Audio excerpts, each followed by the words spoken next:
All right. Hey, everyone. 2 minutes late. Sorry about that. Good morning. Happy Winning Wednesday. I hope everybody is having a good day so far. Anyways, today's topic, we're going to talk a little bit about subconscious drivers. And I'm going to show you a technique that kind of takes you out of that tunnel vision view. So, the subconscious mind. And then I didn't introduce myself.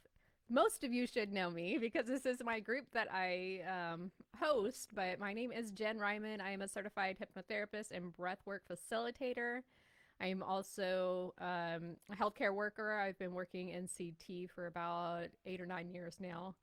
Um, so I have multiple modalities that I kind of mesh and meld together for my clients and also for our groups.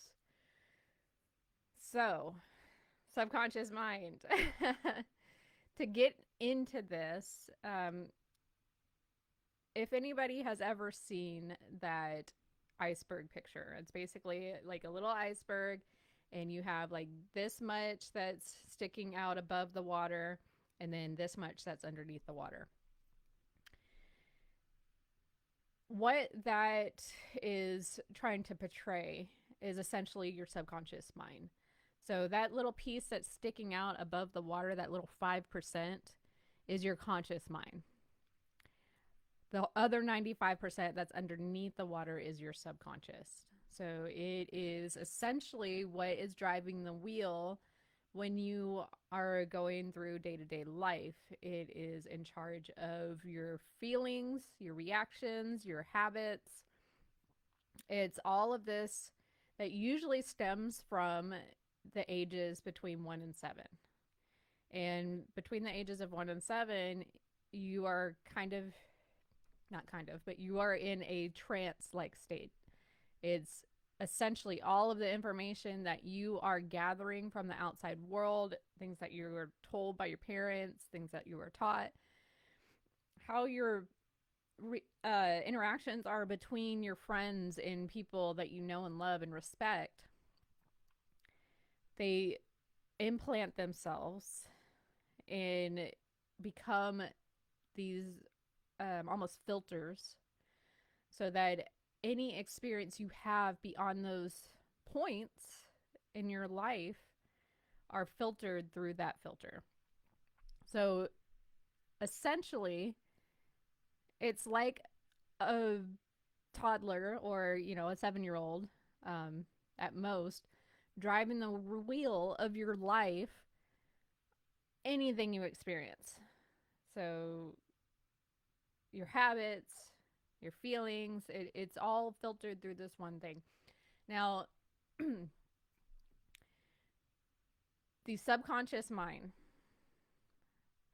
it picks up every bit of the world around you. So you constantly have 11 million bits of information that is coming at you, whether it be sounds, smells, feelings, things that you are hearing, or sorry, that sounds right. Things that you taste. All of these bits of information are coming into your mind constantly, every second. And your reticular activating system, your subconscious mind, is filtering it through all of these past experiences. And it's only picking up about 50 to 135 bits of information. And it's only the information that it deems necessary.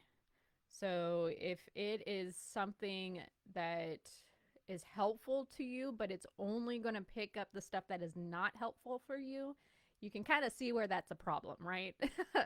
So that's why it's essential to get down to root causes, the root things that have happened in your past life or your current life, rather, from when you were a child, and release certain things. And, if you've had traumas, whether it be big or small, And I'm talking like traumas are things that not everybody would consider a trauma. Traumas, big T traumas, of course, are things like abuse, sexual abuse, accidents, car accidents. Maybe they saw like a friend that died. Those are traumatic to a child. Small T traumas are things that you wouldn't even think about. So, say mom didn't pay attention to you, your brother or sister told you to go away, that they don't like you or nobody likes you, right? So, these things ingrain themselves into your subconscious mind. And what's funny about it is it's almost like the small T traumas, the really small things that you wouldn't even think of as a trauma, they ingrain themselves into your mind and almost cause the biggest issues. So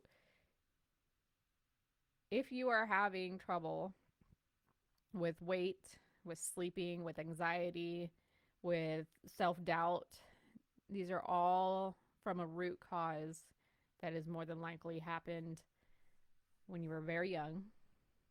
And each time that it happened, it was just evidence to your subconscious mind that this is true. It's just evidence and it's proving itself right over and over and over again. And then that's what holds you back in life. So, releasing these things from mind and body, because the body keeps score. The body does hold on to a lot more than what your mind actually holds on to. And these can show up as pains, neuropathy, as infections, diseases. So, unless you release that in a healthy way, they're just going to stick there and get worse and worse and worse and worse. So, what I do with the breath work and the hypnosis is it's putting you into a fight or flight state. It's activating your system, but in a controlled environment so that you can release these traumas or certain ailments that are going on in your body and these root causes that may be causing all the issues.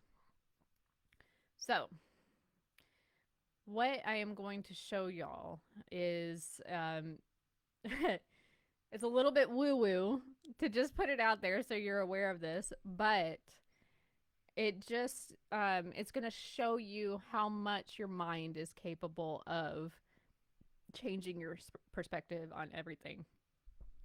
So, what it's called is Hakalau or Hakalau. Hakalau, yes, Hakalau. So it's Hawaiian, and essentially it's changing your worldview. So essentially, when you are in an anxious like state, or you are very focused on something that's going wrong, something that is not going your way, you have what's almost like a tunnel vision. Like you can only see through this little hole right here, and it seems like there is nothing else that's gonna, get you out of this hole that you're in, this maybe well of pressure. And you can't see all of the opportunities and like ways to get out.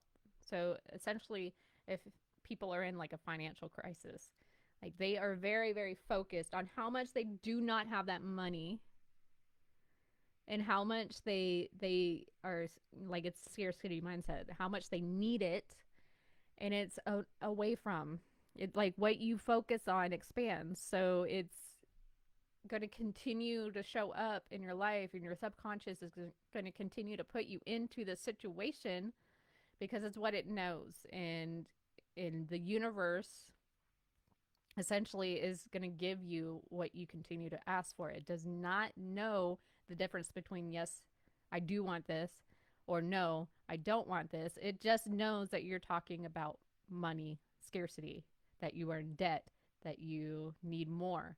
So it's going to continue to give you things that, or situation or events that's going to continue to put you into that poor financial state.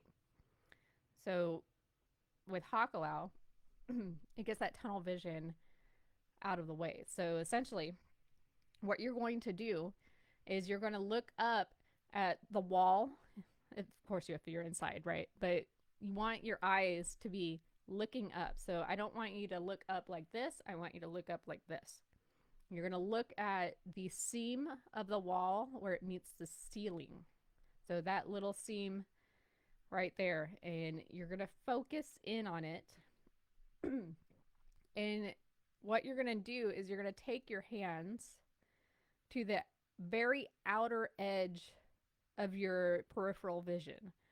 So, your peripheral view, when you're looking up, you're going to see like basically barely your hands. And I want you to move them up and down. And as you move them up and down and focus on the seam in the wall, it almost puts you into an alternate reality. Your vision starts to open up around you. For me, I can see certain, I guess I would say like vibrations or energies. I can see like a lightness, certain lights that are right at that seam of the wall, and like a fuzz. So I would consider that like an energy, like a vibration. And I can just barely see my hands just going up and down.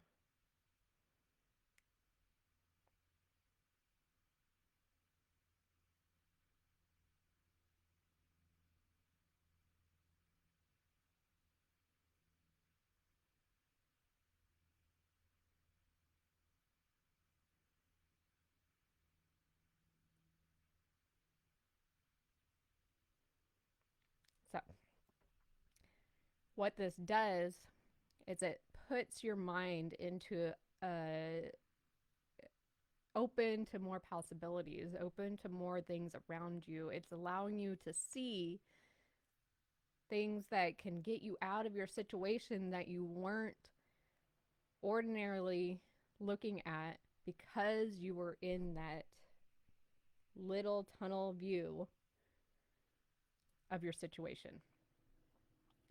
So that is a good thing to actually practice. What this is good for is especially if you are in school and about to take tests, it opens your mind up for learnings. It lets you receive learnings from the universe and recall memories or recollection of the things that you've been studying. So I've actually been teaching this to my kids. Um, you don't necessarily, like if you're in the middle of the classroom, want to be going like this, right? So what I taught my kids is to look at the wall, and if you have like students or desk or whatever next to you, just try to go into the very, very cusp of your focus to open your vision up.